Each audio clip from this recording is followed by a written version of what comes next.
Are you ready to uncover the chilling truth? 10 biblical signs of the apocalypse are unfolding before our eyes. Some have already happened, others are imminent. This video reveals the terrifying conspiracy. Subscribe and hit the notification bell. You won't want to miss this. You've heard the whispers, the hushed tones in the shadows. They say the end is near, a cataclysmic event that will reshape the world as we know it. But is it just fear-mongering? Or is there a grain of truth hidden beneath the layers of conspiracy? This isn't about preaching doom and gloom, but about exploring the chilling possibilities outlined in ancient texts and, more importantly, the unsettling parallels we see unfolding in our modern world. For centuries, prophets and seers have warned of a time of tribulation, a period of unprecedented upheaval and suffering. Now, you might be thinking, that's just religious stuff, but consider this. Are the escalating global tensions, the unpredictable weather patterns, and the ever-growing chasm between the rich and the poor simply coincidences? Or are they, perhaps, pieces of a larger, more sinister puzzle? We're not here to judge or preach. We're here to investigate, to examine the evidence, to connect the dots, and to see if the seemingly disparate events of our time fit into a larger narrative, a narrative that has been whispered about for millennia. Are we truly on the brink of the apocalypse? The answer, my friend, may be closer than you think. So, you're ready to dive into the chilling prophecies? The book of Revelation speaks of widespread wars and rumors of wars, a constant state of global unrest, mirroring the conflicts we see today. Think about it. The escalating tensions, the proxy wars, the ever-present threat of nuclear annihilation. Is a terrifyingly accurate reflection of the biblical warnings. Next, the Bible foretells famines and pestilences.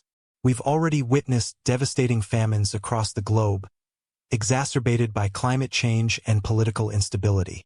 And the rise of novel diseases, the constant threat of pandemics, isn't that a fulfillment of the prophecy? Consider the speed at which misinformation spreads, fueling panic and distrust, making these events even more potent. Earthquakes in diverse places. We see them constantly. The increasing frequency and intensity of seismic activity across the planet are undeniable. These aren't just natural events. They're part of a larger pattern, a convergence of events pointing towards a terrifying conclusion. And let's not forget the rise of false prophets and deceivers, manipulating people with promises of salvation or power. Social media influencers, political demagogues, they're everywhere. And now, let's talk about false prophets. The Bible warns about them, right? People twisting scripture, promising miracles, preying on your fears and anxieties. You see, in these turbulent times, it's easy to fall prey to charismatic figures who claim to have all the answers. They might promise salvation, wealth, or power, but are they truly messengers of God or something else? Think about it. How many self-proclaimed prophets have you encountered online or in your community? They might use social media to spread their message, often using apocalyptic imagery to gain followers. They might even offer exclusive insights into the prophecies, promising you a privileged position in the coming age. But remember, true faith isn't about blind obedience to a charismatic leader. It's about questioning, discerning, and seeking truth. So, how do you identify a false prophet? The Bible offers clues. Do they contradict Scripture? Do they demand unwavering loyalty and obedience? Do they focus more on personal gain than spiritual guidance? Beware of those who promise easy answers and quick fixes to complex problems. True spiritual growth requires discernment, humility, and a steadfast commitment to truth. Don't let your fear blind you to deception. So, false prophets sow seeds of discord, but what about the actual harvest? Look around you. The Bible speaks of wars and rumors of wars, a constant state of unrest. You've seen the headlines, the escalating tensions, the seemingly endless conflicts. It's not just about large-scale wars either. Think about the smaller skirmishes, the civil unrest, the terrorism. It's all interconnected, a global tapestry woven with threads of violence. Remember, this isn't just about physical battles. It's about the pervasive atmosphere of fear and uncertainty that grips our world. And it's not just the wars themselves. It's the constant rumors of wars that fuel the anxiety.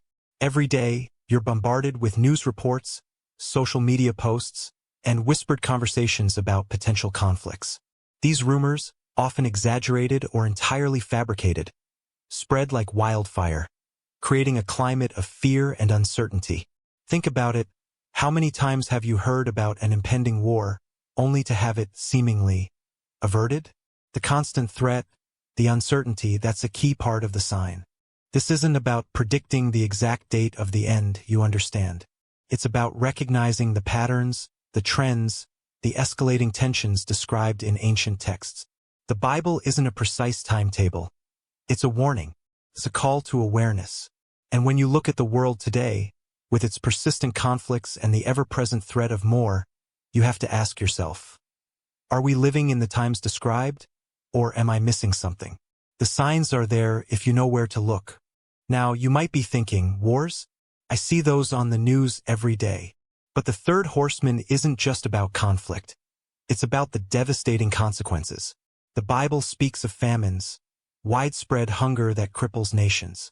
Look at the current food shortages, the rising prices, the instability in global food supply chains. You're seeing the early tremors of a potential global crisis, a crisis far greater than any you've witnessed before. It's not just about a lack of food.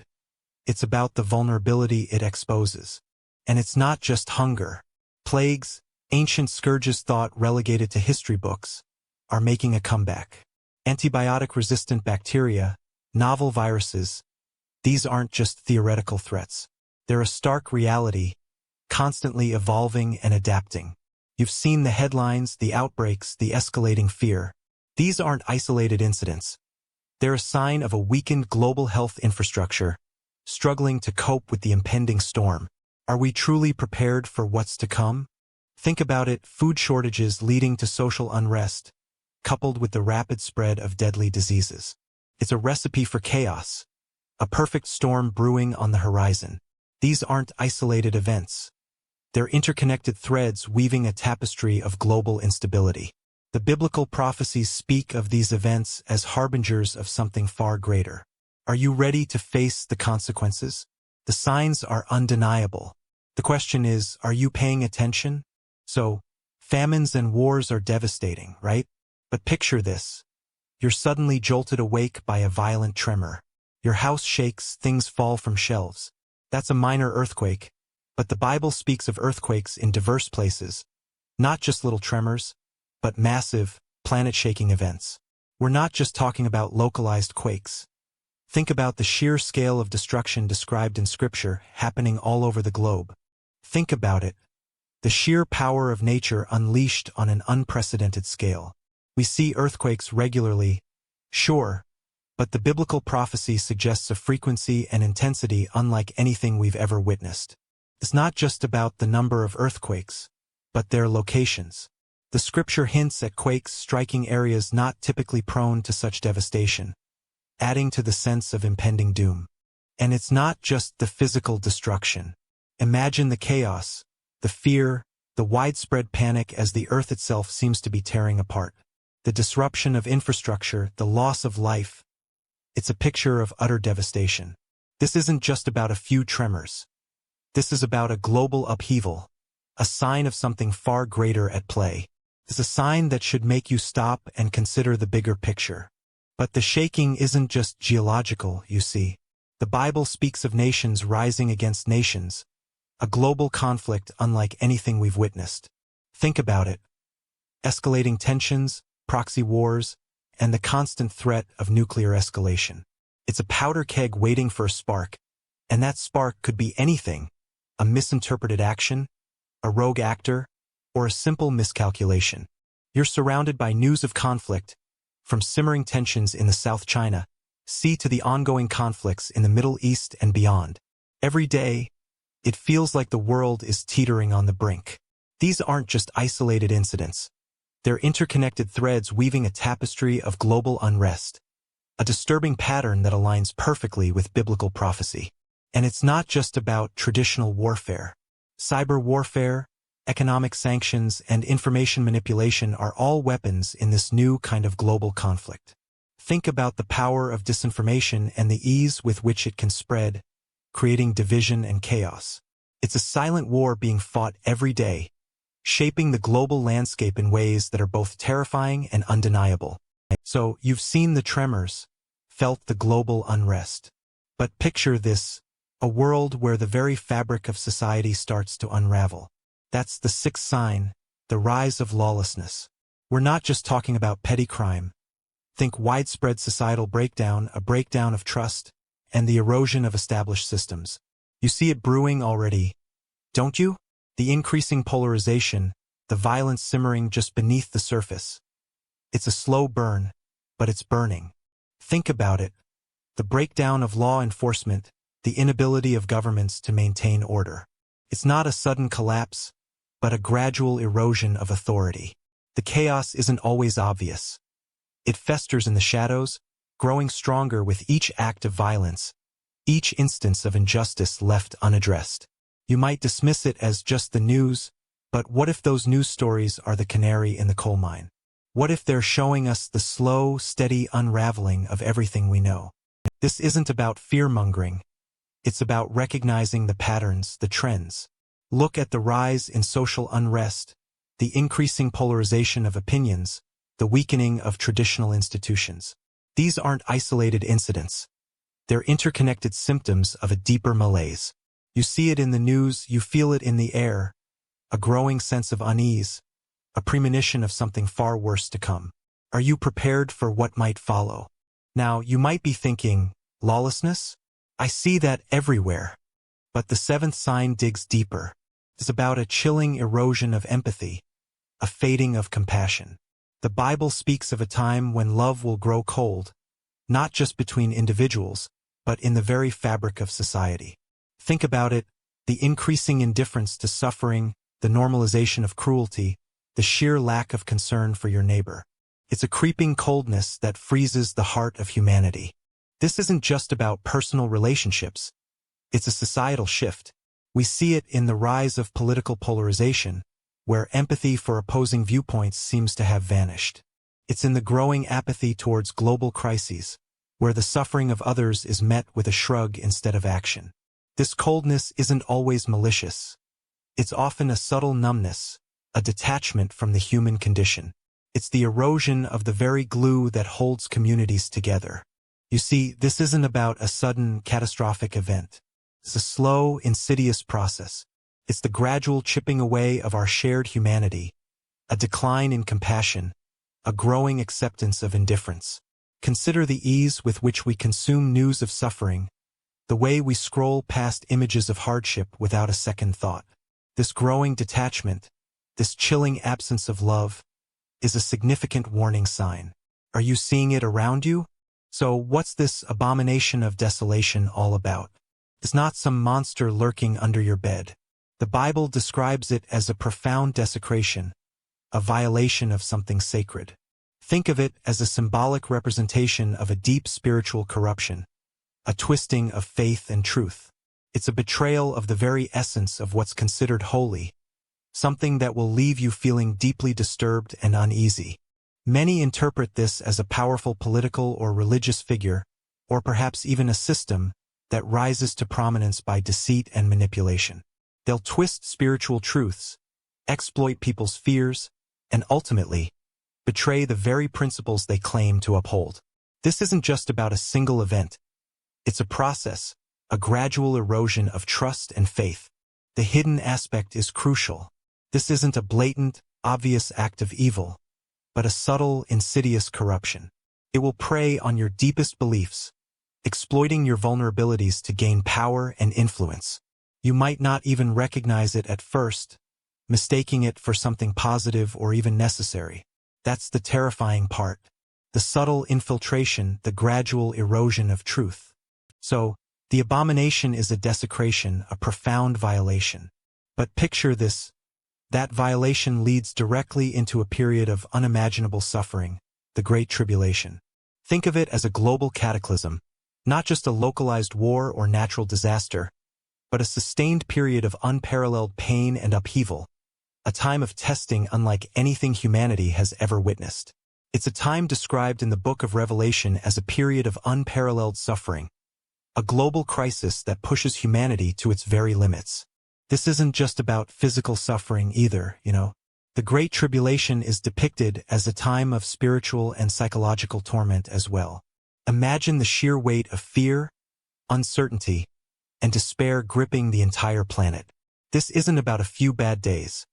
It's about a prolonged global crisis, a relentless assault on everything you hold dear. It's a time when faith will be tested, and where the strength of your spirit will be severely challenged. Think about the scale of it, not just personal struggles but societal collapse on a global level. Governments crumble, economies fall apart, and the very fabric of civilization unravels. It's a scenario of mass chaos and lawlessness, where survival becomes a daily struggle. The Bible paints a picture of widespread famine, disease, and violence. It's a time where your ability to trust, to find hope, and to simply survive will be tested to its absolute limit. So, the Great Tribulation, a time of unprecedented chaos. But before that, there's something else you need to understand: the mark of the beast. It's not some ancient curse, you see. Think of it instead as a symbol of absolute control, a technological yoke binding humanity to a single tyrannical power. It's about who controls the flow of goods, services, and information. Imagine a world where your very existence depends on a digital identity, a system that can be switched on or off at the whim of a single entity. This isn't science fiction, my friend. We're already seeing the building blocks of such a system emerge. Biometric data collection, digital currencies, cashless societies. These are all steps towards a world where your participation hinges on accepting this mark. And what happens if you refuse? Well, that's where the real horror begins. Think about it. The ability to buy or sell, to access essential services, to even exist within the system, all contingent on your compliance. Consider the implications. No access to food, medicine, or shelter. A society fractured along the lines of compliance. The mark isn't just a symbol. It's a weapon, a tool of ultimate control. It's about separating the sheep from the goats, the obedient from the resistant. And this, my friend, is the final chilling sign. The technological enslavement of humanity is not a distant prophecy. It's a creeping reality, unfolding before our very eyes. Are you ready? Think about it.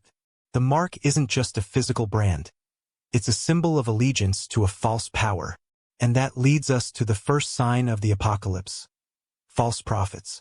Throughout history, charismatic figures have twisted scripture, promising salvation in exchange for blind faith. Remember the early Christians facing down the Roman Empire? They were constantly battling false prophets who undermined their message and tried to steer people away from the true path. Today, it's no different.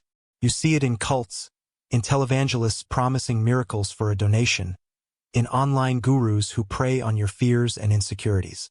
They offer easy answers, simple solutions to complex problems. But their promises are hollow, their motives often self-serving. These are the wolves in sheep's clothing, subtly warping the message of hope to fit their own agendas. They're everywhere, and you need to be vigilant. Remember, true faith isn't about blind obedience. It's about critical thinking and a deep understanding of the scriptures. Don't let yourself be swayed by flashy promises or charismatic personalities. Examine their claims carefully, cross-reference their teachings with the Bible itself. If something feels off, it probably is. Your intuition is a powerful tool.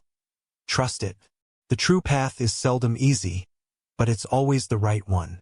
So, you've seen the rise of false prophets, but that's just the beginning. The Bible speaks of wars and rumors of wars, a constant state of unrest. Think about it, from the ancient clashes of empires to the modern proxy conflicts. The world has rarely known sustained peace. It's not just the major wars, either.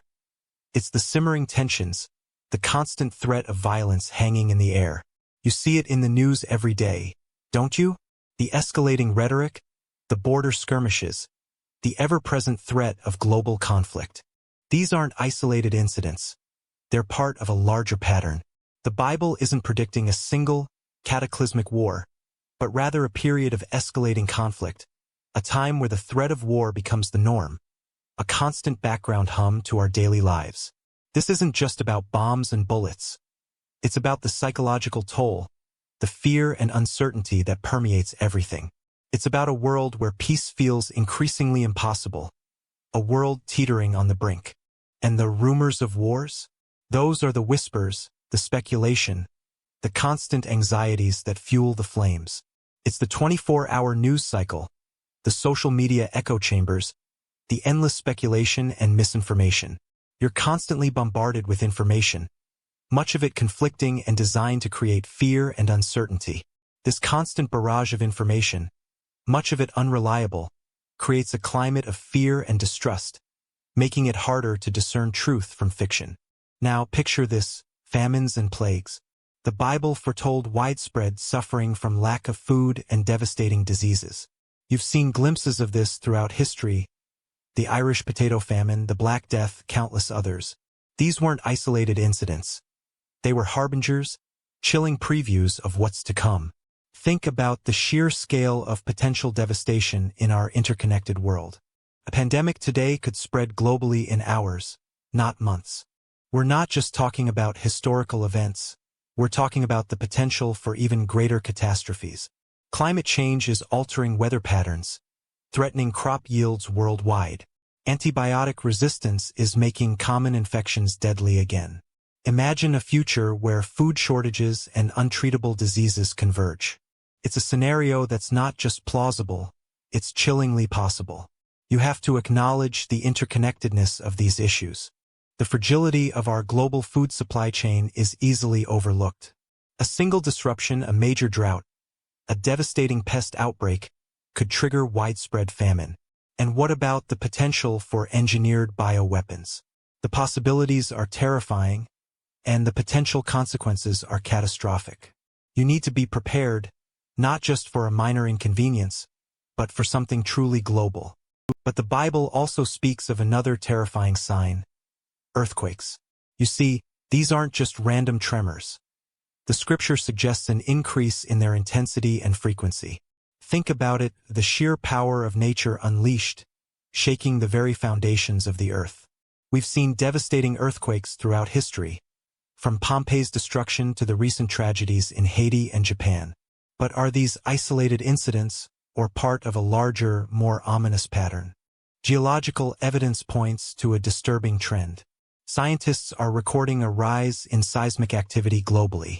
While predicting the exact time and place of an earthquake is impossible, the increasing number of powerful quakes is undeniable. You've probably seen the news reports: the escalating magnitude, the widening radius of destruction. It's easy to dismiss it as just part of the Earth's natural processes. But what if it's something more? Some experts even suggest that we're approaching a period of increased seismic instability, potentially leading to even more catastrophic events. Think about the potential consequences: widespread destruction, loss of life, societal collapse. It's a chilling prospect, but one we need to consider in the context of the other signs.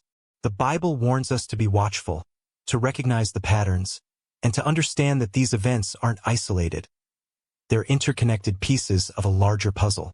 So, we've talked about earthquakes, but the Bible also warns of another ominous sign: nation rising against nation.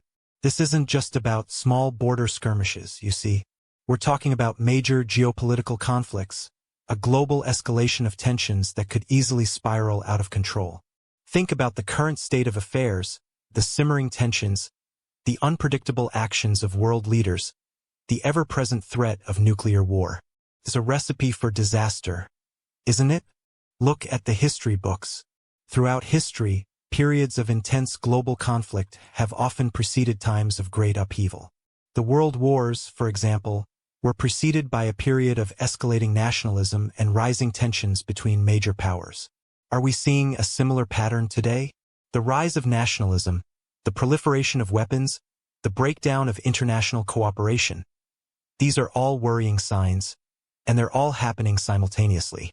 You might think this is just hyperbole, but consider the sheer number of potential flashpoints around the globe. From simmering territorial disputes to ideological clashes, the potential for large-scale conflict is undeniably high. And with the speed of modern communication and the ever-present threat of cyber warfare, a small conflict could quickly escalate into something far bigger, far more devastating. It's a terrifying thought, but one we can't afford to ignore. But look closer. You'll see something even more unsettling brewing beneath the surface of global conflict: lawlessness. The Bible speaks of a widespread breakdown of societal order, a time when people will disregard laws and moral codes. Think about it, not just petty crime, but a complete erosion of trust and authority, a societal decay that leaves people vulnerable and afraid. We're not talking about a few isolated incidents. We're talking about a systemic collapse of social structures. You see it in the headlines every day: rising crime rates, political polarization, and a growing distrust in institutions. It's not just about individual actions. It's about a collective shift in societal values. This erosion of social order isn't confined to any one nation. It's a global phenomenon, a creeping sense of chaos that's increasingly difficult to ignore. It's a chilling precursor to something far larger, a harbinger of the end times. Consider the historical parallels. Throughout history, periods of great societal upheaval have often been accompanied by a dramatic increase in lawlessness. Think about the fall of Rome, or the French Revolution, periods marked by widespread violence, social unrest, and the breakdown of established order. These weren't isolated incidents. They were symptoms of a deeper societal malaise, a sickness that ultimately led to the collapse of entire civilizations. And the signs are there, you just need to look. Now, let's delve into the chilling seventh sign: the cooling of love. You see, the Bible doesn't just predict physical destruction. It foretells a spiritual decay, a chilling decline in compassion and empathy. Think about it: the rise of selfishness, the normalization of cruelty, the erosion of traditional values. These aren't just isolated incidents. They're symptoms of a deeper malaise, a societal sickness that's spreading rapidly. You might dismiss this as mere social commentary, but consider the biblical context. The scriptures warn of a time when people will be lovers of themselves, lovers of money, boastful, proud, abusive, disobedient to their parents, ungrateful, unholy, without love, unforgiving, slanderous, without self-control, brutal, not lovers of the good, treacherous, rash, conceited, lovers of pleasure rather than lovers of God, having a form of godliness but denying its power. Sound familiar? This isn't about judging individuals. It's about recognizing a pattern. The erosion of empathy, the rise of self-interest, the decline of community, these aren't abstract concepts. They're observable trends playing out in real time all around you. And as these trends intensify, they paint a disturbing picture of a world increasingly detached from love, compassion, and the very foundations of a stable society. But the chilling prophecies don't end there. The eighth sign, the abomination of desolation, is arguably the most debated. Matthew 24 speaks of a desolating sacrilege, standing where it shouldn't, a profound violation of sacred space. Some interpret this literally as the physical desecration of a holy site, perhaps the Temple Mount in Jerusalem. Imagine the scale of such an event, the global implications of such a blatant act of defiance against faith. Others believe it's a symbolic representation of a global power, a tyrannical regime or ideology that ruthlessly suppresses religious freedom and spiritual values. Think about it: a force so powerful it can effectively erase faith from public life, leaving behind a spiritual wasteland. This interpretation resonates deeply in our increasingly secular world, where religious persecution is a grim reality. Regardless of the specific interpretation, the abomination of desolation signifies a profound crisis of faith and a catastrophic upheaval of established order.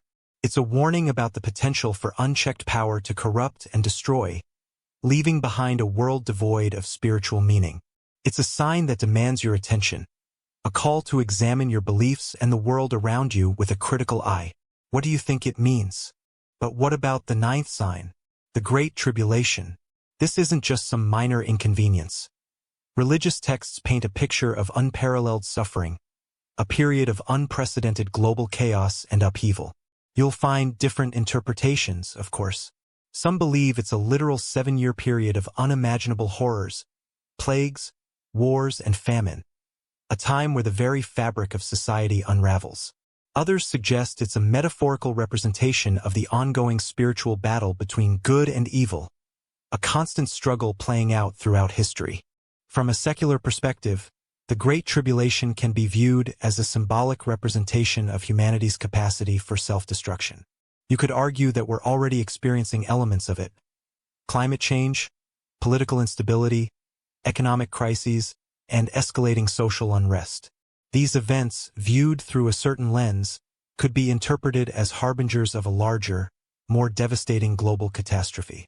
The question isn't whether such events are happening, but whether you see them as part of a larger, divinely orchestrated plan, or merely the unfortunate consequences of human choices. And now, the 10th and perhaps most chilling sign: the mark of the beast. Forget fire and brimstone. This is about control. Think about it: a system where you can't buy or sell without a specific digital identifier. It's not about some monstrous physical mark, but a technological one, woven into the fabric of modern life. We're already seeing the groundwork laid: digital IDs, cashless societies, biometric scanning. It's all subtly converging. Consider the rapid advancement of AI and facial recognition. Imagine a world where your every transaction, every movement, is tracked and monitored. This isn't paranoia, it's a potential reality. The convenience of cashless payments and seamless identification masks a far more sinister possibility: total surveillance and control. You might say, that's just convenience. But what happens when that convenience becomes mandatory? The mark of the beast isn't about a literal mark, but about a system of control. It's about the insidious creep of technology, subtly eroding our freedoms in the name of efficiency and security. The lines are blurring, and it's becoming increasingly difficult to distinguish between convenience and coercion. Are you comfortable with a future where your digital identity dictates your access to basic necessities? Think about it. So, you're thinking, this is crazy talk, but let's look at some evidence. Consider the rise of global surveillance. We're constantly tracked: our phones, our cars, even our smart appliances. This isn't just convenience. It's a system of monitoring, a network that could easily be weaponized. Think about the ease with which governments can access your personal data. Is this the precursor to a more sinister system of control? Then there's the increasing centralization of power. We've seen a shift towards global governance, with powerful organizations wielding immense influence. International treaties and agreements are increasingly binding, limiting national sovereignty. This consolidation of power, while seemingly for the greater good, sets the stage for a single authority to control resources and dictate the lives of billions. And what about the escalating conflicts and natural disasters? Wars and rumors of wars are rampant. Climate change is causing unprecedented weather events, leading to widespread destruction and displacement. These catastrophes, some argue, are not just natural occurrences but signs of a destabilizing world, paving the way for chaos and control. Think about the escalating tensions in the world. We're seeing a rise in global conflicts, a breakdown of international cooperation, and a frightening increase in the rhetoric of war. The Bible speaks of wars and rumors of wars, and it feels like we're living through a prophecy unfolding before our very eyes. It's not just about bombs and bullets either.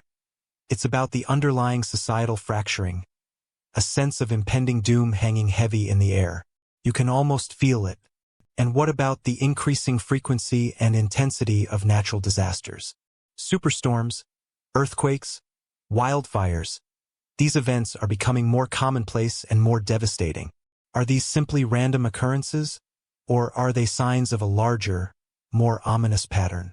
The Bible mentions plagues and natural calamities as harbingers of the end, and you have to admit, the news is filled with terrifying examples. Finally, consider the moral decay you see around you. The breakdown of traditional values, the rise of hedonism, and the widespread acceptance of behaviors once considered taboo. The Bible speaks of a time of wickedness and lawlessness preceding the end, and it's hard to argue that we aren't witnessing a dramatic decline in moral standards in many parts of the world. You can see the signs everywhere if you're willing to look. But what if these aren't just random events? What if there's a hidden hand orchestrating this chaos? Think about it, the concentration of power, the manipulation of information, the seemingly coordinated crises. It's almost as if someone is pulling the strings, guiding humanity towards a predetermined end. And that end, my friend, might be closer than you think. They say the prophecies are vague, open to interpretation. But what if they're not? What if those who understand the deeper meaning are using this knowledge to shape events, to steer humanity toward a specific outcome? They are the unseen puppeteers, pulling the levers of power, creating the very conditions predicted in the ancient texts. You might be surprised by who they are or what they want. This isn't just about predicting the future. It's about controlling it. Imagine the power to manipulate global economies, to incite wars, to engineer famines, all to bring about a specific, predetermined outcome. And you're just a pawn in their grand game. But awareness is the first step to breaking free. You need to start questioning everything you think you know. So you're thinking about a hidden hand, right? Let's delve into the shadowy world of global elites. Some believe they're not just powerful. They're actively shaping events to bring about a specific end, an end that aligns with their vision, not necessarily humanity's. This isn't about blaming a single group, but examining the concentration of power in the hands of a few, and how that power influences global events, from economic crises to political upheaval. Think about the interconnectedness of global finance, the influence of multinational corporations, and the subtle ways information is controlled and manipulated. Consider the prophecies of a new world order, often discussed in religious and conspiracy circles. These prophecies often depict a time of great upheaval, followed by a period of enforced global unity under a single, powerful authority. Is this simply religious prophecy, or could it be a reflection of a deliberate plan by those who hold immense global power? You might dismiss it as far-fetched, but look at the growing interconnectedness of global systems. Could this be paving the way for a more centralized, controlled future? It's a chilling thought, isn't it? The idea that the end times, as described in various prophecies, might not be a random event, but the culmination of a long-term plan orchestrated by those in positions of immense power. Perhaps their actions are fueled by a desire for ultimate control, a belief in their own superiority, or a twisted interpretation of a necessary global reset. Whatever the motivation, the question remains: are we witnessing the unfolding of a prophecy, or the execution of a carefully crafted agenda? So, the global elites, what role does technology play in their alleged endgame? Think about it. The internet, initially a tool for connection, is now a weapon of mass surveillance. Your every click, every search, every online interaction is meticulously tracked, feeding data into algorithms that predict your behavior, your vulnerabilities. Is this just convenience, or something far more sinister? Artificial intelligence, once a futuristic fantasy, is rapidly becoming reality. Imagine AI controlling critical infrastructure, power grids, financial systems, even military operations. What happens when this power falls into the wrong hands? Or, more disturbingly, what if it's designed to fail at a crucial moment? It's a terrifying prospect, isn't it? Biotechnology holds even more frightening potential. Gene editing, nanotechnology, the ability to manipulate life itself. Imagine a world where diseases are engineered, populations are controlled, or even humanity itself is fundamentally altered. These aren't just science fiction scenarios anymore. They're becoming increasingly plausible with each passing day. You're starting to see the picture, aren't you? You see, the media isn't just reporting the news. It's crafting a narrative. Think about the constant barrage of doom and gloom, the carefully curated stories designed to heighten anxiety and fear. They're not just reporting on events. They're shaping your perception of reality, subtly guiding your thoughts toward a predetermined conclusion. The end is near. This isn't accidental. It's a carefully orchestrated campaign. Consider the selective reporting, the emphasis on certain events while others are conveniently ignored. What narratives are amplified, which are downplayed or silenced? The power to shape public opinion lies in the hands of those who control the information flow. And in this case, the narrative they're building is one of impending doom, a masterfully constructed story of apocalypse. Remember, you're constantly being fed information, and that information shapes your beliefs. The media, often unknowingly or willingly, becomes a tool in a larger game. By carefully selecting what you see and hear, they control your understanding of the world, subtly preparing you for a future that might not be what you think it is. Are you truly seeing the whole picture, or just the carefully constructed one they present? So what can you do? The first step is awareness. Understand the potential challenges. We're not talking about a mild inconvenience. We're talking about a potential societal collapse. This isn't about panic. It's about preparedness. Start small. Build a basic emergency kit: water, non-perishable food, a first aid kit, and a reliable light source. Think about your immediate needs and what you can realistically manage. Next, consider your location. Are you in an earthquake zone? A hurricane-prone area? Knowing your risks allows you to prepare more effectively. Secure your home, reinforce weak points, and develop an evacuation plan. Practice it. Don't just think about it. Do it. Familiarize yourself with alternative routes and safe havens. Consider a secondary location in case of emergency. Financial preparedness is crucial. Build an emergency fund. This isn't about getting rich. It's about having a safety net. 3 to 6 months' worth of living expenses is a good starting point. Diversify your savings and consider alternative forms of currency or bartering systems. Learn practical skills. Can you grow your own food? Repair your own vehicle? These skills will become invaluable in a crisis. But this isn't just about fear, you see. It's about finding strength within yourself, a resilience you never knew you possessed. This impending upheaval forces an introspection, a confrontation with your own mortality and purpose. It's a spiritual awakening, a chance to connect with something bigger than yourself, to find meaning in the face of potential chaos. This isn't about blind faith. It's about seeking answers, examining your beliefs, and discovering what truly matters. Think about it. What truly nourishes your soul? What brings you peace?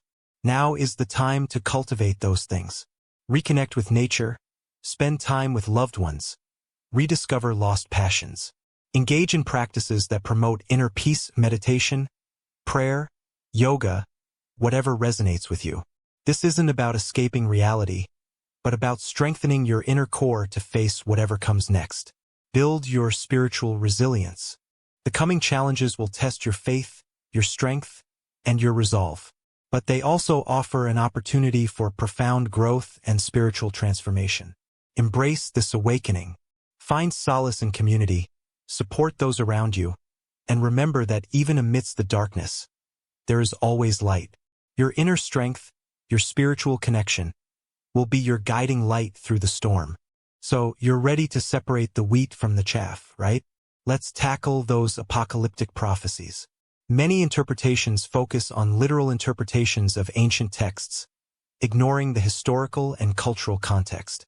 Remember, the Bible is a collection of writings spanning centuries, each reflecting the anxieties and beliefs of its time. Don't fall for clickbait headlines promising imminent doom based on cherry-picked verses. Critical thinking is your best weapon. For example, the four horsemen are often seen as a literal cavalry, but consider the symbolism. They represent societal plagues: war, famine, pestilence, and death. These aren't necessarily unique to one specific time. They're recurring themes throughout human history. Similarly, prophecies about the end times are often interpreted as a single, catastrophic event, but could be metaphorical, reflecting cycles of societal collapse and renewal. Many predictions hinge on specific dates and events that have already passed without incident. Remember, prophecy is often open to interpretation. Don't let fear-mongering manipulate you. Instead, focus on the core message: love, compassion, and the importance of living a good life, regardless of what the future holds. The real apocalypse isn't about fire and brimstone. It's about the loss of humanity. So, are we truly on the brink? The evidence, viewed through a conspiratorial lens, certainly paints a compelling, if unsettling, picture. But remember, you're the one interpreting these signs. Don't let fear paralyze you. Instead, Use this awareness as a catalyst for positive change. Focus on building resilience, both individually and communally. Prepare not for the end, but for a future that might demand adaptability and strength. This isn't about succumbing to panic. It's about acknowledging the potential for disruption and taking proactive steps to navigate uncertainty. Strengthen your relationships, support your community, and focus on what truly matters. The apocalypse, whether literal or metaphorical, can be an opportunity for growth, for introspection, and for forging deeper connections with those around you. Ultimately, the interpretation of these biblical prophecies is up to you. But regardless of your beliefs, the world is constantly changing. Preparing for potential challenges, whether economic downturns, natural disasters, or societal shifts, is a responsible and prudent approach to life. Don't wait for the end to begin living a meaningful life. Start now. Be kind, be compassionate, and be prepared. So, you've seen the signs, you've considered the evidence. It's a lot to take in, isn't it? This isn't about fear-mongering. It's about awareness. Understanding the potential scenarios allows you to prepare, to make informed decisions about your future. This is just the beginning of our exploration into these unsettling prophecies. We've only scratched the surface. There's so much more to uncover, so many more biblical prophecies to examine. We'll be diving deeper into specific events, exploring their historical context, and analyzing their potential implications for our world. Prepare yourself for a journey into the unknown, a journey that may challenge your beliefs and reshape your understanding of the future. Stay tuned, because we'll be releasing more videos soon. Each one will delve further into the mysteries surrounding the end times, exploring the hidden connections and the chilling possibilities. Remember to subscribe and hit that notification bell so you don't miss a single update. This journey is just getting started, and we want you to be a part of it. Prepare yourself for the next revelation. So, what do you think? Are we truly on the brink? If you found this insightful, hit that like button and subscribe for more apocalyptic revelations. Let me know your thoughts in the comments below.